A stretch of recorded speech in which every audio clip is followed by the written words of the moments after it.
Stock market में पैसा बनाने के लिए आप कोई कंपनी का शेयर उस समय खरीदिए जब वो कंपनी चर्चा में नहीं है। क्योंकि वो जब कंपनी चर्चा में आ जाता है, जब हर न्यूज चैनल पर उसके बारे में बात होने लगे, हर यूट्यूब पर उसके बारे में बात होने लगे, उस समय वो जो उसका शेयर प्राइस बढ़ रहा होता है वो यूफोरिया का शिकार हो जाता है और लोग फोमो की वजह से खरीदते जाते हैं। और अल्टीमेटली आप देखते होंगे कि उसका शेयर प्राइस बहुत तेजी से बढ़ता है और हम लोग ऊपर में जाकर खरीदते हैं और वो फिर बड़ी गिरावट आती है और हम बहुत बुरे तरीके से फंस जाते हैं। तो मैं आज जिस कंपनी के बारे में बता रहा हूं ना, उसके बारे में कहीं कोई चर्चा नहीं, कोई उसका नाम तक लेने वाला नहीं है। लेकिन वो कंपनी इतनी मजबूत है, इतनी फंडामेंटली स्ट्रांग है कि आप देखिएगा, आप आज का डेट नोट करके रखिए, बहुत जल्द देखिएगा उसका चर्चा हर जगह होने वाला है। तो मैं बिना देर के शेयर करता हूं आपके सामने माइंड मैप और साथ ही साथ स्क्रीनर और ट्रेडिंग व्यू का वेबसाइट। इसके द्वारा हम लोग बात करने वाले हैं आज सुप्रिया लाइफ साइंस लिमिटेड के बारे में। मैंने इतनी बड़ी बड़ी फार्मास्यूटिकल कंपनी को छोड़कर एक छोटा सा स्मॉल कैप कंपनी क्यों चुना, उसके बारे में आप जानेंगे ना तो आप भी दंग खाएंगे और आपको लगेगा कि यह कंपनी क्यों मिस कर गया था, आपके पोर्टफोलियो में यह कंपनी क्यों हर हाल में होना चाहिए। तो आगे बढ़ने से पहले एक डिस्क्लेमर है कि मैं एक सेबी रजिस्टर्ड एडवाइजर नहीं हूं और यह वीडियो मैं बना रहा हूं एजुकेशनल पर्पज से।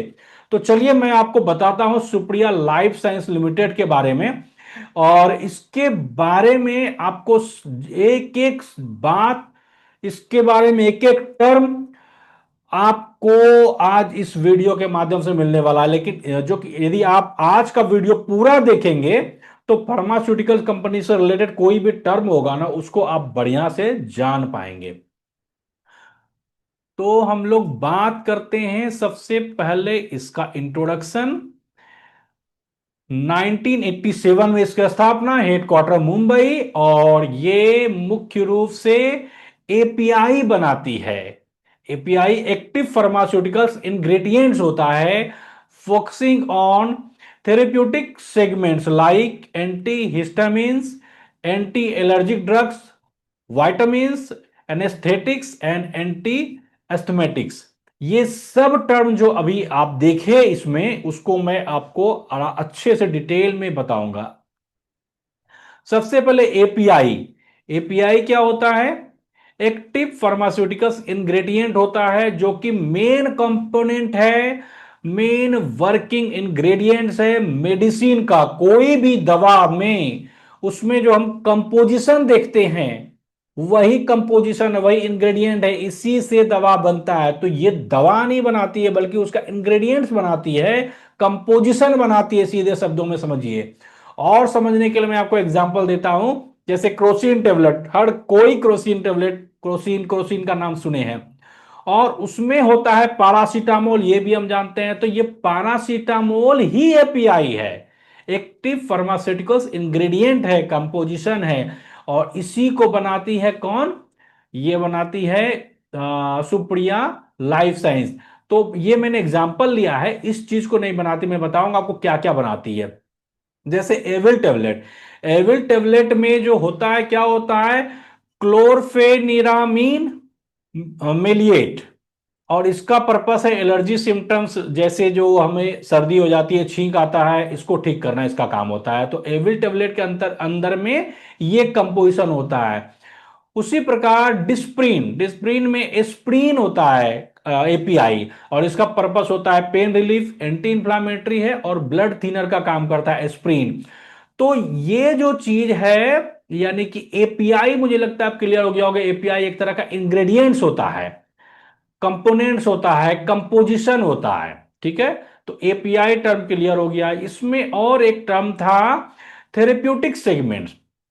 थेरेप्यूटिक सेगमेंट जो है वो कैटेगरी, मेडिसिन का कैटेगरी है। ये अलग अलग बीमारी के लिए अलग अलग कैटेगरी, मेडिसिन का अलग अलग कैटेगरी यूज होता है। अलग अलग तरह के प्रॉब्लम को ठीक करने के लिए मेडिसिन का अलग अलग कैटेगरी यूज होता है। तो कैटेगरी को ही थेरेप्यूटिक सेगमेंट्स कहा गया है। एग्जाम्पल क्या है? जैसे देखिए, एंटी हिस्टामाइंस, जो एंटी एलर्जी, ये एक कैटेगरी है। ये एक बीमारी का के को ठीक करने के लिए जो मेडिसिन है उसका एक कैटेगरी है। तो इस क्या ठीक करता है भाई? कोल्ड, एलर्जी, रनी नोज, इसको ठीक करता है। और इसका एग्जाम्पल है, ये तो एक कैटेगरी हुआ, एक कैटेगरी का नाम है एंटी एलर्जी, और इसमें जो कंपोजिशन यूज होता है, एपीआई यूज होता है, वो होता है क्लोरफेनिरामाइन मेलिएट। तो ये कंपोजिशन यूज होता है, ये एपीआई यूज होता है, और ये कौन बनाती है? सुप्रिया लाइफ साइंस बनाती है। अभी मैं एग्जांपल ले रहा हूं उसी का जो सुप्रिया बनाती है। अब दूसरा आते हैं, दूसरा है एनएलजेसिक्स, जिसको पेन किलर भी कहते हैं। इसका यूज होता है पेन रिलीफ में, फीवर में, जैसे पैरासीटामोल, एस्प्रिन। तीसरा है एनेस्थेटिक्स, इसका यूज होता है नंबिंग ड्यूरिंग सर्जरी, यानी सर्जरी के दरमियान अंग को शून्य करने के लिए जिसका यूज होता है, जैसे केटामाइन। ये कौन बनाती है? Supriya life science. उसके बाद एंटी एपिलेप्टिक्स, ये होता है कंट्रोलिंग सीजर्स। ये सीजर्स क्या होता है? आपने मिर्गी का नाम सुना होगा, दौरा पड़ने का नाम सुना होगा। तो ये यूज होता है, ये कैटेगरी उसी में यूज होता है। और इसके लिए जो कंपोजिशन है, एपीआई है, वो क्या है? फेनिटो फेनिटोइन सोडियम, इस कंपोजिशन का यूज होता है। उसके बाद क्या है? विटामिन सप्लीमेंट्स, ये है विटामिन डिफिशियंसी के लिए होता है इस सेगमेंट का यूज, जैसे एस्कॉर्बिक एसिड, विटामिन सी। तो ये सारा सेगमेंट है, ये सारा कैटेगरी है। तो इसके अंदर जो दो टर्म था वो आपका क्लियर हो गया। तो आप यदि अच्छी तरह से समझ गए हो ना, तो कमेंट के माध्यम से आप विथ यू लिखिए, WU लिखिए जरूर। तो मुझे भी लगेगा कि आप को ये फायदा लग रहा है, फायदा हो रहा है मैं जो बता रहा हूं। Facilities certified by US FDA, EDQM and other global agencies ensuring high quality production standard, यानी कि इसको सर्टिफाइड कौन किया है? USFDA किया है और EDQM किया है। अब हम समझते हैं ये दोनों जो सर्टिफाइड किया, इसका क्या मतलब क्यों इंपॉर्टेंट है, क्या इंपॉर्टेंस है इसका? तो यूएसएफडीए क्या होता है? United states food and drug administration, और यह एक ड्रग रेगुलेटरी अथॉरिटी है यूएसए का। और ये if A company factory is approved, यदि कोई कंपनी का फैक्ट्री यूएसएफडीए के द्वारा अप्रूवल मिलता है किसी कंपनी को, इसका मतलब उसका क्वालिटी वर्ल्ड क्लास है। और approval allows the company to export medicine to the USA, इस कंपनी को अप्रूवल है कि वो एक्सपोर्ट करे अपने मेडिसिन को, अपने एपीआई को यूएसए में। EDQM, European directorate for the quality medicine, ये भी एक ड्रग रेगुलेटरी बॉडी है। कहां के लिए है? यूरोपियन कंट्रीज के लिए है। और ईडीक्यूएम अप्रूवल का मतलब होता है कंपनी सेल कर सकता है एपीआई और मेडिसिन को यूरोप में, और इट इंश्योर्स हाई स्टैंडर्ड, ये इंश्योर करता है हाई स्टैंडर्ड्स को, and compliance with European regulation, यानी यूरोपियन रेगुलेशन के अनुसार है ये वाला एपीआई इस कंपनी का, तभी इसके द्वारा इसको सर्टिफिकेट मिला है। तो ये दोनों टर्म भी आप समझ गए होंगे। आपको यदि रियल में मजा आ रहा है तो आप सबों से रिक्वेस्ट है कि लाइक बटन जरूर दबा दीजिए। Thank you so much. Global footprint समझते हैं, क्योंकि हम ऐसे ही शेयर नहीं खरीद लेंगे ना, शेयर खरीदने के पहले उसके डिटेल में समझना जरूरी है उसको। सुप्रिया लाइफ साइंस जो है बहुत बड़ा एक्सपोर्टर है किसका? क्लोरफेनिरामाइन मेलिएट और केटामाइन हाइड्रोक्लोराइड का। इस दोनों चीज का, ये दोनों एपीआई है, इसका बहुत बड़ा एक्सपोर्टर है, सबसे बड़ा एक्सपोर्टर है। और इंडिया में जो एपीआई एक्सपोर्ट होता है इंडिया से, उसमें 45 to 65% कंट्रीब्यूट कर रहा है ये सुप्रिया लाइफ साइंस। तो समझिए इसका कितना बड़ा रोल है इंडिया के एक्सपोर्ट सिस्टम में, इस कैटेगरी में। The company is leading exporter to 120 countries, यानी कंपनी 120 देशों में एक्सपोर्ट कर रही है, और 1500 कस्टमर है इसका वर्ल्ड वाइड। देयर की मार्केट इंक्लूड, कौन कौन सा मुख्य मार्केट है इसका? Asia, Europe, Latin America and north America. और 80% रेवेन्यू इसका आता है एक्सपोर्ट से और 20% डोमेस्टिक रेवेन्यू है। और जो रिसेंट एक्सपेंशन हुआ है जिसमें कि new API production block Maharashtra में जो बना है, एक्सपेंशन है, वो इसके कैपेसिटी को बढ़ाता है 55% से। तो ग्लोबल फुटप्रिंट हम समझ लिए। अब तीसरा पॉइंट, प्रोडक्ट पोर्टफोलियो समझते हैं। Over 38 API across various therapeutic segments, यानी 38 एपीआई ये बनाती है ये वाली कंपनी सुप्रिया लाइफ साइंस। चलिए, आप सबों से गुजारिश है अपने सारे दोस्तों को, रिलेटिव को ये वाला वीडियो जरूर से जरूर शेयर करें। प्रोडक्ट पोर्टफोलियो तो हम समझ गए। अब चौथा पॉइंट है future growth potential. Future growth potential क्या है? एनालिस्ट ऐसा अनुमान लगाते हैं कि 2024 और 2026 फाइनेंशियल ईयर में, 24 से 26 में इसका रेवेन्यू 21% सीएजीआर से ग्रो करना चाहिए और पैट प्रॉफिट आफ्टर टैक्स 22.5% से ग्रो करने का अनुमान है। Supriya is establishing a new formulation facility, एक नया फॉर्मुलेशन फैसिलिटी स्टेब्लिश कर रही है। कहां? अंबरनाथ में। और जो शुरू होने वाला है Q1 फाइनेंशियल ईयर 25-26 का, जो Q1 है, यानी Q1 कहलाता है अप्रैल में जून, इस क्वार्टर 1 में ये शुरू हो जाएगा। The site will handle tablets, capsule, liquid and sterile forms, ये सब चीज देखेगा। Expansion into contract development manufacturing organisation, CDMO में भी ये एक्सपेंशन कर रही है अपने सर्विस को डाइवर्सिफाई करने के लिए। तो अब हम सीडीएमओ समझते हैं क्या होता है। सीडीएमओ का मतलब होता है कि सुप्रिया लाइफ साइंस जो है वो बनाएगी, डेवलप करेगी मेडिसिन दूसरे फार्मा कंपनी के लिए कॉन्ट्रैक्ट बेसिस पर। इसका मतलब दूसरी कंपनी जो है वो क्लाइंट को, यानी कि सुप्रिया लाइन साइंस का जो क्लाइंट है वो इसको देगा फॉर्मूला और ये प्रोडक्ट बना के देगी उसको।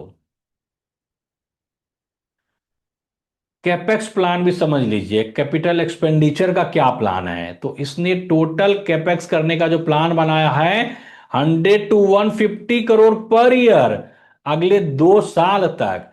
और इसका फंडेड पैसा कहां से जुटाएगी? तो internal accruals without relying on external debt, यानी बाहर से कोई कर्जा नहीं लेगी, बल्कि ये अपने जो अपना जो ऑपरेशन चला रही है, अपना जो कंपनी चला रही है, उससे जो प्रॉफिट होता है उसी से ये मैनेज करेगी कैपेक्स को। तो ये भी बहुत अच्छी बात है। चलिए, पांचवा पॉइंट क्या है? Risk and challenge. बिना रिस्क समझे तो हम लोग कभी एंट्री नहीं करते हैं। ये बस दो दो पॉइंट छोटा छोटा है, ये खत्म हो जाएगा। उसके बाद मैं ट्रेडिंग व्यू की वेबसाइट पर चलूंगा और वहां पर मैं आपको बताऊंगा कि किस तरह से ये कंपनी का शेयर प्राइस आगे ग्रो करने वाला है। रिस्क क्या है? तो प्रोडक्ट कंसंट्रेशन रिस्क है, क्योंकि ये टॉप 5 प्रोडक्ट जो है इसका वही कंट्रीब्यूट कर रहा है इसके रेवेन्यू में, सबसे बड़ा रोल है। तो कोई भी कुछ प्रोडक्ट यदि पूरे रेवेन्यू पर डिपेंडेंसी होता है तो इसका रिस्क होता है। मान लीजिए उस प्रोडक्ट में प्रॉब्लम हो जाए या उस प्रोडक्ट का डिमांड घट जाए तो दिक्कत आ सकती है। रिस्क है, लेकिन ऐसा होना नहीं चाहिए। Foreign exchange fluctuation with over 70% revenue from exports currency volatility poses A risk, यानी कि चूंकि इसका रेवेन्यू ही 70% बाहर से आता है, एक्सपोर्ट के द्वारा आता है, तो बाहर का जो एक्सचेंज में फ्लक्चुएशन आएगा, नहीं बाहर के करेंसी में जो फ्लक्चुएशन आएगा ना, उस वजह से इसको मतलब धक्का लग सकता है, झटका लग सकता है, ये भी रिस्क है। तो रिस्क पार्ट हम समझ लिए। छठा है मैजिक पॉइंट, क्या है इसका मैजिक मोमेंट क्या रहा? Recent approval of esketamine hydrochloride for mental illness treatment in Brazil, यानी ब्राजील में मेंटल ट्रीटमेंट के लिए एस्केटामाइन हाइड्रोक्लोराइड को जो अप्रूवल मिला, ये इसके लिए मैजिक मोमेंट था। और दूसरा, patent filing for atorvas atorvastatin. Atorvastatin ये कोलेस्ट्रॉल कम करने का मेडिसिन है। कोलेस्ट्रॉल कम करने के लिए इसका यूज किया जाता है। तो ये इसके लिए इसने पेटेंट फाइल किया है। तो ये दो जो चीज है ये रिसेंटली जो हुआ है ये मैजिक मोमेंट रहा है। और ये दिखाता है इसका कमिटमेंट टू इनोवेशन को शो करता है। चलिए लास्ट पॉइंट है, कंक्लूजन पर आते हैं, फिर हम लोग ट्रेडिंग व्यू और स्क्रीनर पर चलेंगे। Strong foundation, diversified portfolio, global presence, ये सुप्रिया लाइफ साइंस को बहुत अच्छे पोजीशन पे पहुंचाता है। और इसका ग्रोथ कंटिन्यू रहेगा ऐसा हमें भरोसा दिलाता है। कमिटमेंट टू क्वालिटी, क्वालिटी के साथ ये कंपनी कभी समझौता नहीं करती है। इनोवेशन और इथिकल प्रैक्टिस, ये इसको पूरी की पूरी फार्मास्यूटिकल इंडस्ट्री में अलग और बेहतर स्थान प्रोवाइड करता है। तो मुझे लगता है माइंड मैप में कहीं कोई दिक्कत नहीं रहा होगा। अब हम लोग चलते हैं स्क्रीनर के वेबसाइट पर। चलिए अब देखिए इसका मार्केट कैप, देखिए स्मॉल कैप है, बहुत छोटी कंपनी है। और इसका हम पी भी अभी बहुत कम है, हाई पी नहीं है इसका। आरओसी देखिए 7 ईयर्स आरओसी देखिए।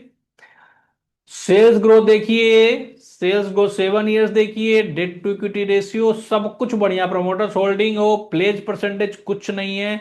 Current ratio, interest coverage ratio, OPM, everything is perfect. यानी फंडामेंटली कंपनी काफी मजबूत है। और हम जब बात करें ईपीएस, देखिए किस तरह से अर्निंग पर शेयर बढ़ रहा है ईपीएस। और इसमें कोई कॉन्स नहीं दिख रहा है, कुछ भी खराबी नहीं है। और आप देखिए अपने पीयर में ये सबसे नीचे है मार्केट कैप में। इसके सामने एक से एक दिग्गज कंपनी है ऊपर में देखिए, और ये सबसे नीचे है क्योंकि इसका शेयर का प्राइस भी अभी इस वजह से कम है।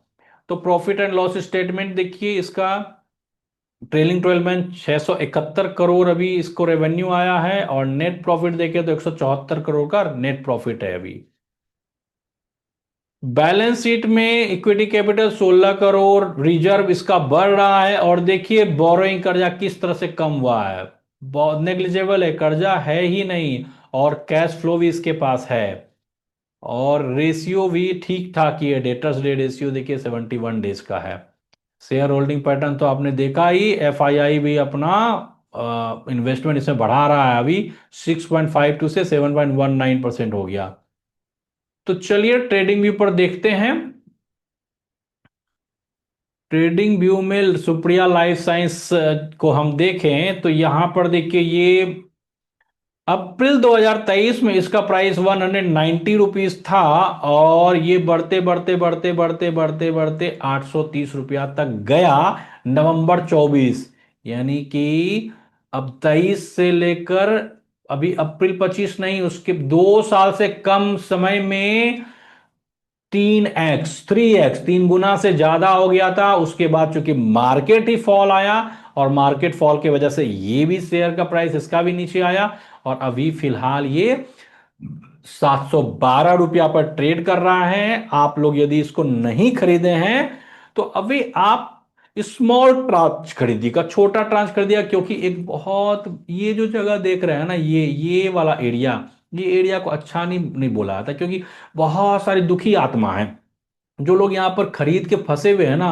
वो सोच रहे हैं, मान ली कोई यहाँ खरीदे होंगे, कोई यहाँ खरीदे होंगे 800 रुपया। तो वो लोग सोचेंगे ना, कोई 750, वो सोचते होंगे बस मेरा प्राइस आ जाए और मैं बेच के निकल जाऊंगा। ऐसा वो लोग सोचते होंगे। उस वजह से क्या होगा, यहां तक इसको आने में काफी कष्ट होगा। यहां पर आने पर कई बार ये जैसे कई बार देखिए ट्राई कर रहा है यहां आने का, यहां आने का, फिर ये बिकवाली आ जाती, मतलब सेलिंग प्रेशर आ जाता है। तो यहां पर आप स्मॉल ट्रांस लीजिएगा। और आप स्टॉप लॉस जो है ना, EMA 21 के हिसाब से 548 बता रहा है। तो फर्स्ट ट्रांस आप स्मॉल ट्रांस ले सकते हैं।